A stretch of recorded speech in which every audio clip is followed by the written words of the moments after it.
So, if you're approaching a role, say King Lear, obviously it might be a longer conversation, but do you have a kind of a technique, if you will, or a process for either probably have an audition for a Shakespeare production in a while, but for, I guess, approaching a role, or if you were giving advice to a young actor on how to prepare for a Shakespeare audition or a Shakespeare role?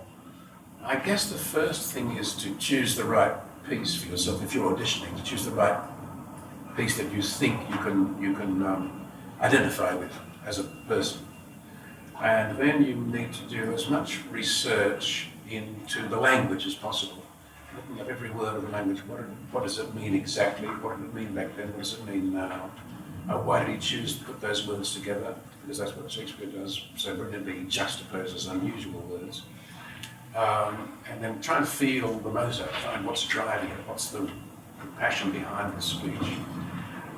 Take all those things in, and then I would say it's a matter of kind of muscle memory to keep saying it over and over to yourself until it becomes second nature. So you don't just stand up and start saying these strange, archaic words for the first time. They are part of you. By the time you come to perform it or audition, you can sort of sing it in your sleep, more or less. It's really second nature to you. And that's kind of getting the facial muscles, the vocal muscles, the mental muscles all working until this is really second nature. And it never sounds like you're doing it for the first time. Although, in another sense, it has to sound as if you are just saying it, inventing it for the first time, but of course you're not.